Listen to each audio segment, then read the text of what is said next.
When you want to show a big gesture to someone, you tend to equate it to something that has to be pricey. Pero, like sabi nga ni JB kanina, di ba, personalized cake lang, no? Which doesn't have to be expensive. How do we know if the sale is worth it? To make sure that I review yung mga feedback ng other customers.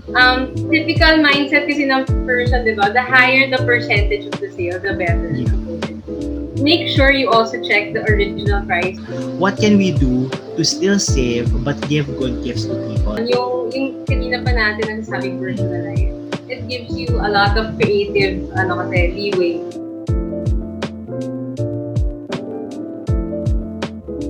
Hello to everyone all over the world. Magkakasama na naman tayo sa panibagong kwentuhan this Sunday evening here at Usapang Lockdown. And for today's Christmas episode, pag-uusapan natin ang gifts and giving back. So joining us is financial advisor Miss Steph Ng and the founder of the Good Store PH, Sir JB Tan. Hello po and welcome to Usapang Lockdown. Hello, hello. Hello! Happy Sunday! So, since we're talking about gifts and Pasko, lalo na it's only 12 days to go na lang bago magpasko, have you bought gifts na ba for Christmas or have you shopped na for the Christmas gifts that you're going to give? Oh yes, I have, no. So I ordered online. So talagang staying true to my my promise not to go out this year. So I ordered online. So from the Good Store bumili din ako, no. And then I also bought sa Lazada, Shopee. And then I'm also planning on buying a few parang digital courses for people who want to learn. Same as Steph, Jacob. I bought online, although hindi pa tapos yung pag-shopping ko. Meron pa this coming month. At meron kasing mga na-cancel na orders, no? So kailangan habulin para umabot sa Christmas. Same. I had just started this week and I hope umabot lahat ng mga pinamili ko. So, since we're talking about gifts and Christmas, what is the favorite gift that you have received for Christmas ba? I'm very practical, Jacob. I like stuff na I can easily use kahit mga phone charger, ganun. Microphone for my mini vlogging career. So yung mga ganung bagay. Or when people personalize it for me if they know that yung favorite cake ko, ganun. Mga simpleng bagay lang, doesn't need to be elaborate. Agree ako sa personalized. Very big touch yun. Parang even if it's a small item, sa personalized. Ako naman siguro baliktad ako kay JB. Yung functionality, hindi important sa akin. Gusto ko yung mga anik-anik. Yung basta maraming maliliit stationery, but I never grew up. Yung pa rin yung makilig ko hanggang ngayon. Ikaw, Jacob. Actually, I realized that sometimes it is not about the value of the gift, diba? It's with the how important, how the thought of the gift, and then sometimes the price does not equate being special, right, Miss Steph and Sir JB? Yes. Yun po. Yeah, So, I'd like to elaborate on that now, no? Kasi tendency natin is when you want to show a big gesture to someone, you tend to equate it to something that has to be pricey. Pero like sabi nga ni JB kanina, di ba, personalized cake lang, no? Which doesn't have to be expensive. Pero the thought is there. It shows that the person knows you enough. Yun yung mas important. May naalala pa ako, Jacob. One time somebody gave me a watch. Pero dito yung mahal na watch. I think less than 500 pesos. But that watch is also donating to a cause. So parang it was extra meaningful. At maganda rin naman yung watch. yes. Ganda. Yun ba yung for cancer patients? Ito yung for mga cancer patient ba to? Yung 3 words lang yung... Yes. Ang ganda nga yun. Wow, ang galing naman nun na parang when you buy something at nakaka-donate din to a cause, it's so nice to have something like that. Also, I have a question. When giving gifts ba, what should you consider or what should people consider when buying gifts for people? Especially for this time in Christmas. Lalo na, di ba, right now, hindi ka pwede mag-shopping sa mga malls, hindi ka pwede mag-window shopping na tingin-tingin ka lang muna. Siyempre, right now, online shopping na lang. So, now that ganito na yung setting, what do you usually consider na factors when you buy gifts for people? So anyway, definitely it's a new normal kasi 'di ba may shipping involved eh. Dati madali lang kasi you're in the same office, dala-dala mo lahat. No? So, Mm. number one, to be very practical, you need to find a store na nearer to that person. So, ang nangyari on my end, it became a location-based type of shopping. So, yung friends ko na nasa Manila, nag-isip na ako ng gift na manggagaling din sa Manila to save on shipping fees. So, parang that gives me some boundaries already as to what where and what I will buy. And then set a budget. Lalo na ngayon kasi syempre budget is a very important issue right now. So set a budget already para at least that makes it easier for you to think din kasi marami ng parameters involved.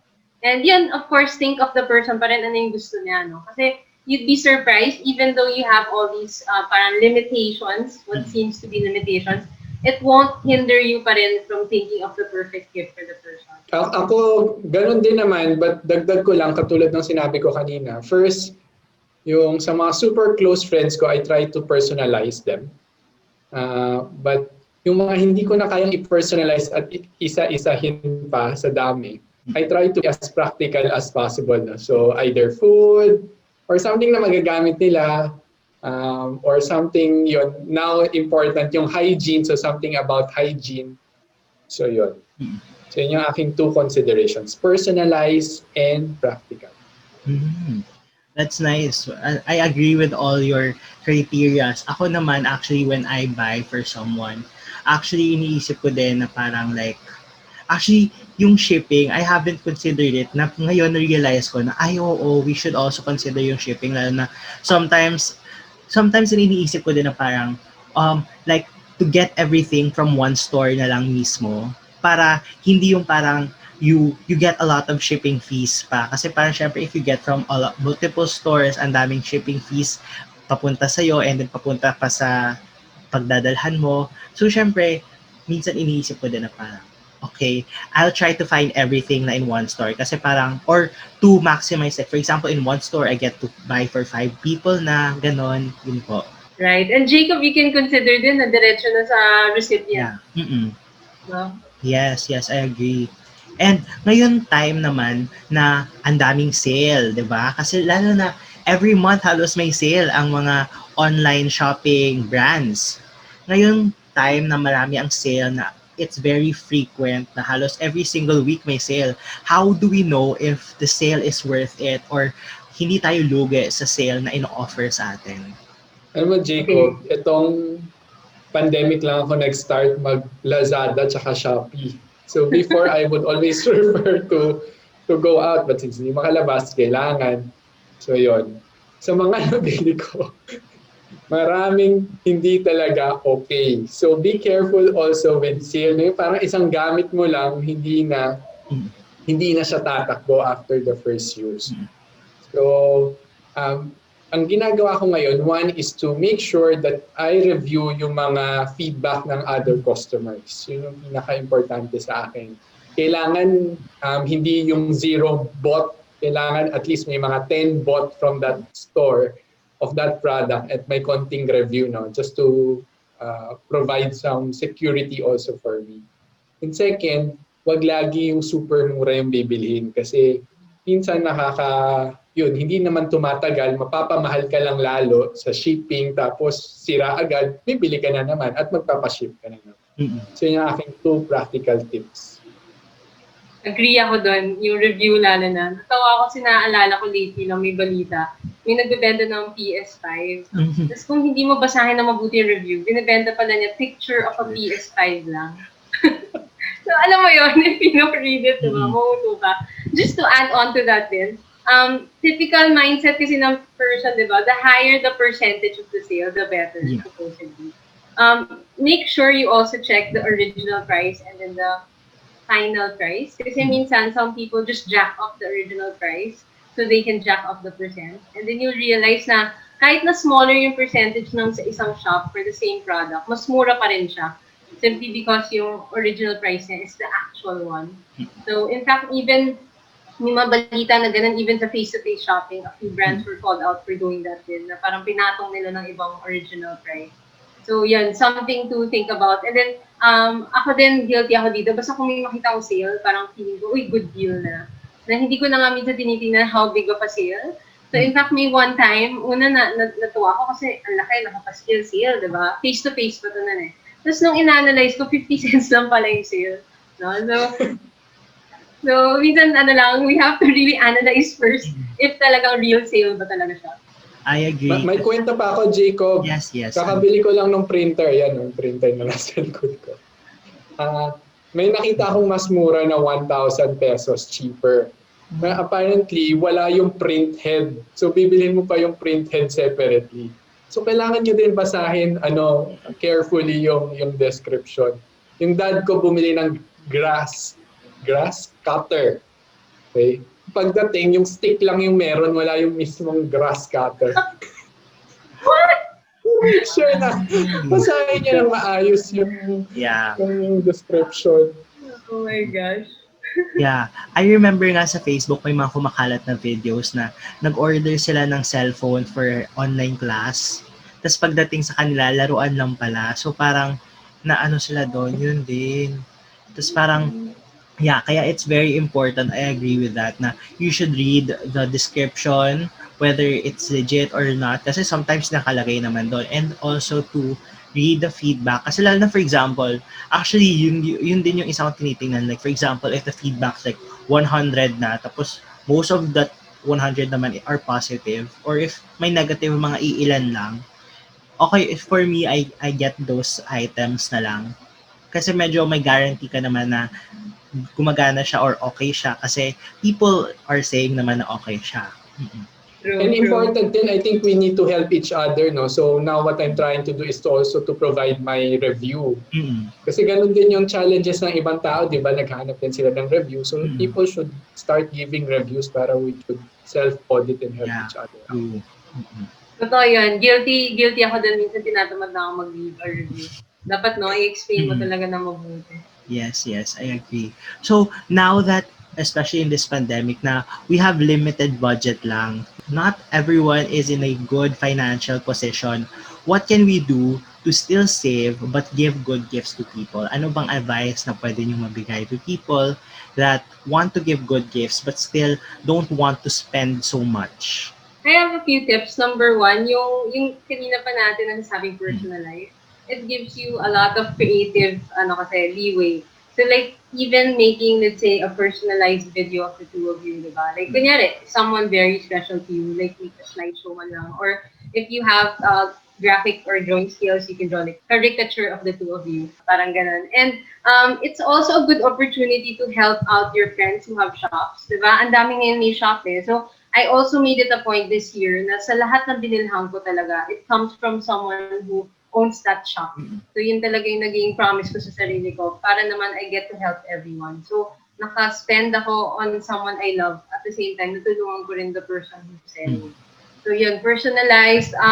Minsan you can just be very creative with it. Like some people, like kunyari lalo na if you know people na with kids, pwede ka gumawa ng digital coupon na, I promise to babysit your kids for one day. Nako, ginto yan sa mga parents, di ba? One day off, di ba? So, parang mga ganun. Naalala ko kasi yung different love languages. Some people love service more. So, lalo na yung mga people who appreciate the gift of service. Definitely, they love those coupons, those handmade coupons. So, aside from yung suggestions ni Steph, pwede rin magluto yung mga tao. Usong-uso na ngayon yung home cooking. So, marami namang recipes out there that people can follow in YouTube. So, everybody can be a cook. And if you're really planning to buy something from a store, yun, sinabi na rin natin kanina, hindi naman kailangan mahal.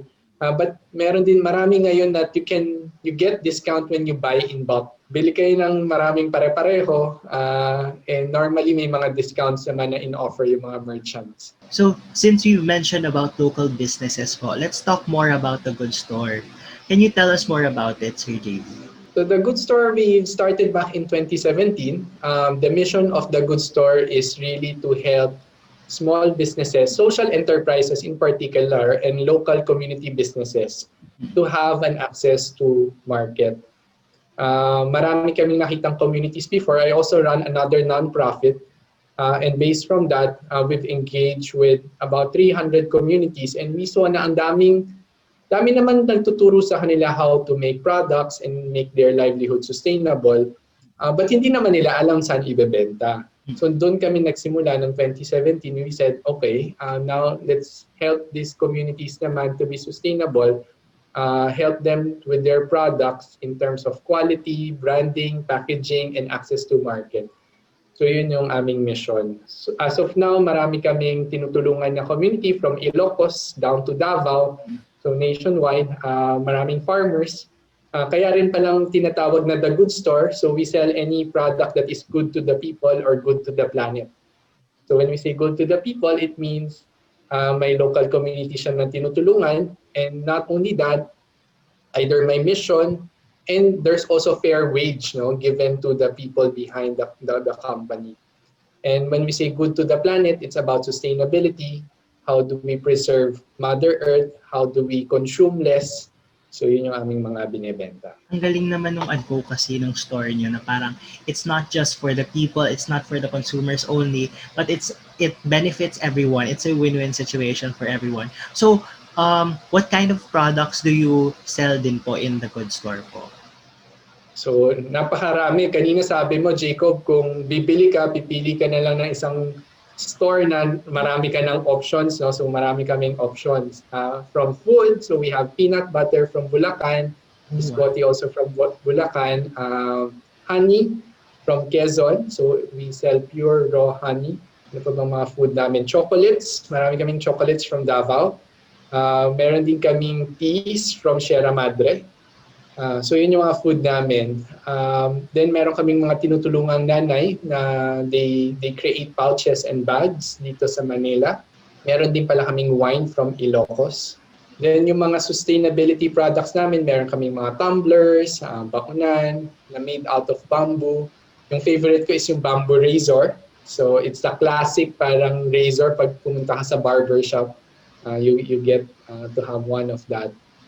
Then meron din kaming for hygiene, which is mabenta rin ngayon, mga soap that helps yung tagline, because for every soap that you buy, another kid gets a soap also for his hygiene. Then meron din kaming hand soap na wala ng plastic bottle, so you have a pod na itutunaw mo lang sa water para you don't have to parang keep on buying those plastic containers, then you don't have a use for that after.